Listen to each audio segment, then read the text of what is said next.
Well, the reason it hasn't been working, we think, is because it's not an alcohol stove.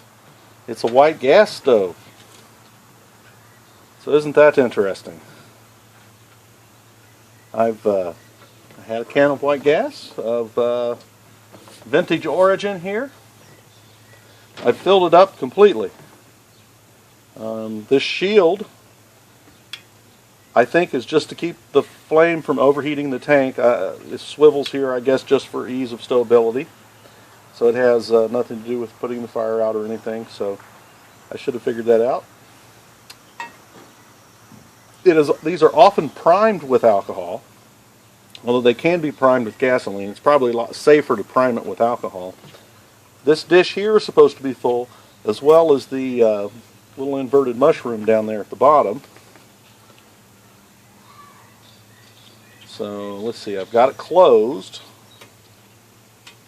Ooh, wait a minute here.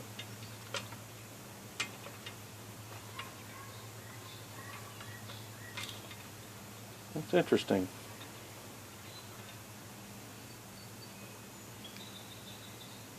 Yeah, sometimes it turns more than other times. I'm not sure about that. Okay, so we're going to fill all that stuff up. Coma fuel's closed.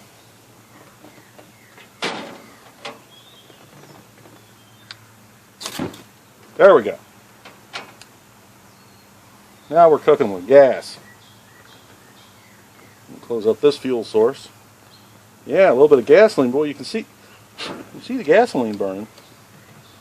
And some paper burning out here too. This could become exciting, people. A little bit of fire under here. It's a little more volatile than alcohol, I must say.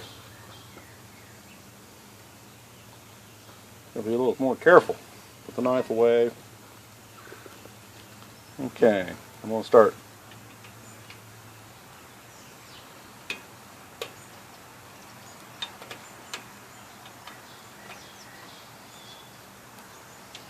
playing with the knob here.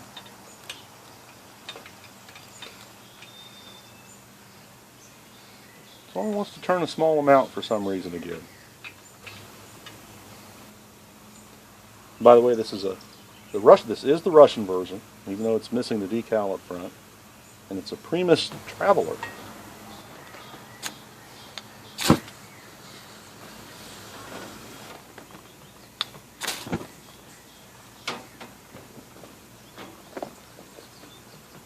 Wow. Knife was on fire. I'll soon be on fire.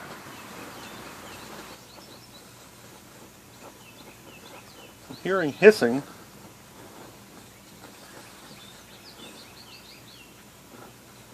I'm not sure if that's boiling fuel in the pan here or a little bit of pressure coming out of the burner.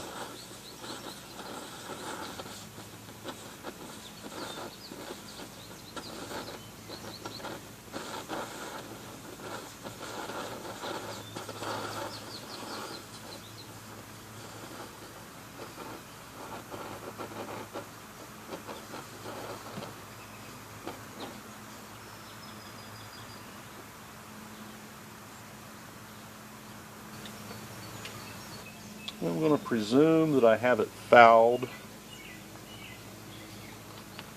with alcohol. I'm going to put the alcohol in this little bottle here. It should be a little safer.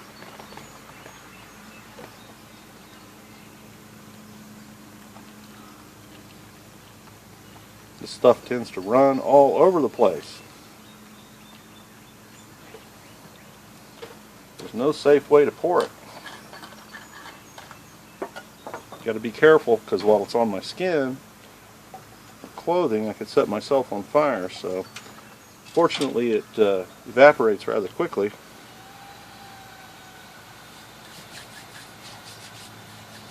Don't want to get any undue sunburns that I haven't earned.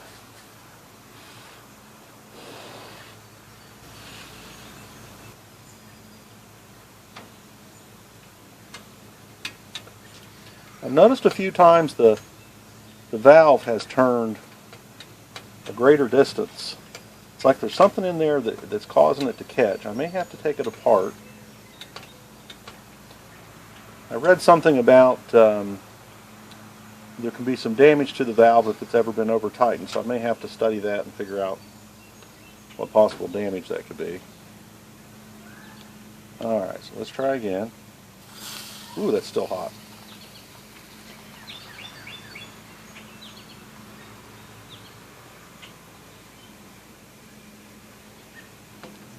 I like to cool it down below the sizzling point before I try each time.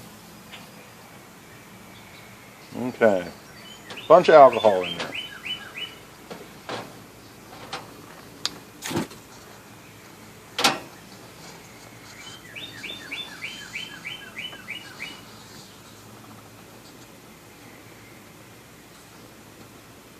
I think the fact that we're getting some color in the flame indicates that we must have some gasoline, some white gas coming out of the tank into the burner assembly. I think it's trying to light.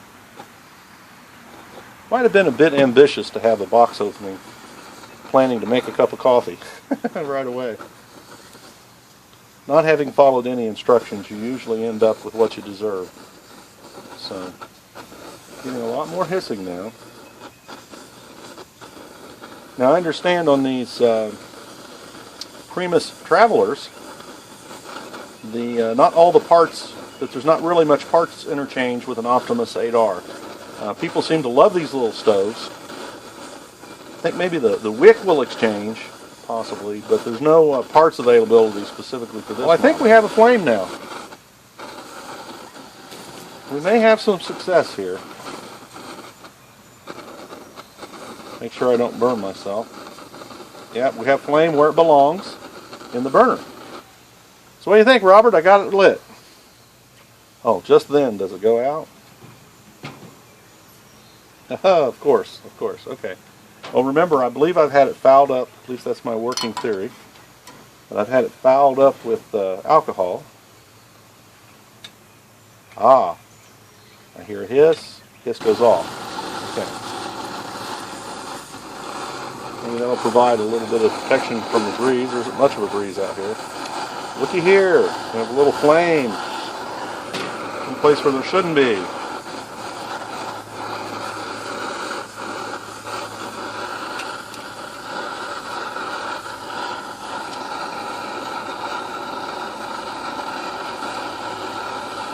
I'm going to have to check that the gasket in there. What do you think, folks? I think we're making hot water.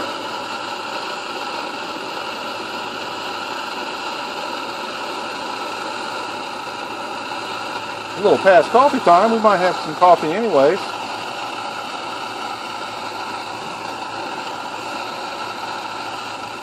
Just so we can say we did.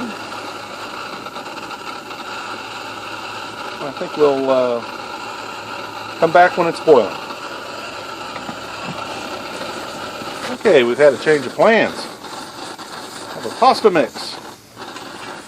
While I was getting that ready, it's about lunchtime here. While I was getting that ready, I came out and noticed that the flame was out again. So it's still burning off some of the prime that I spilled in there.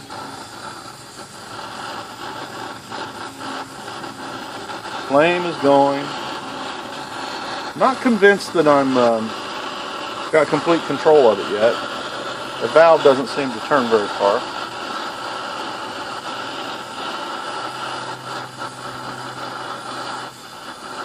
This is a 6 to 8 minute simmer, so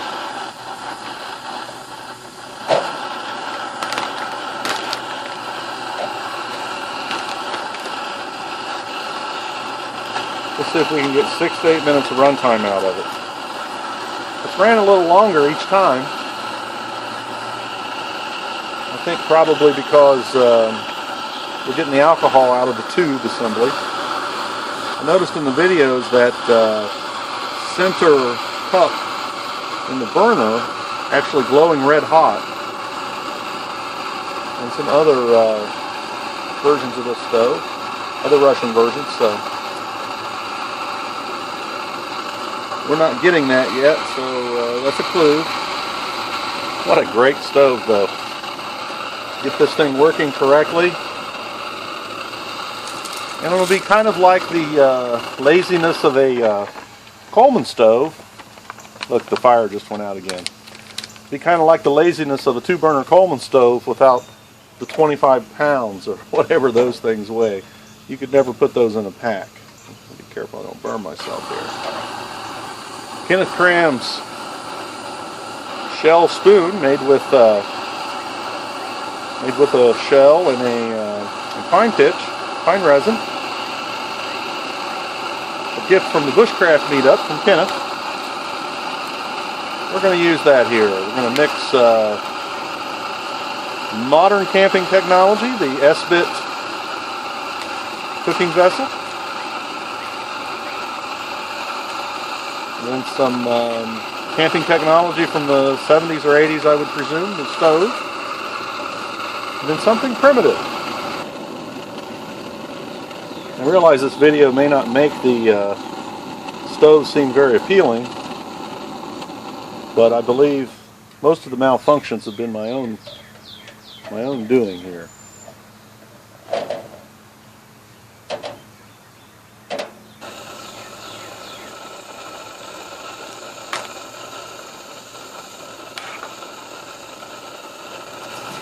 Well, it's been running continuously now for a few minutes. I think we may have worked all of the foul, inappropriate fuel out of it. Oh, just when I brag about it, it quits. And by fits and starts, we may get the noodles done after all.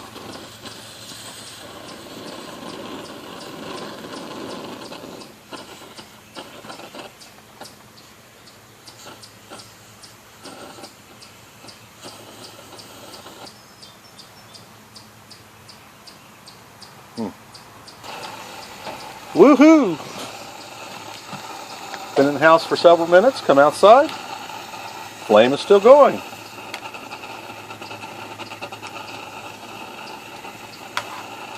Kenneth's spoon. Oh, every time I brag about it, it stops. Well, I think I'm going to take the valve apart later. See how it works inside, see what's going on.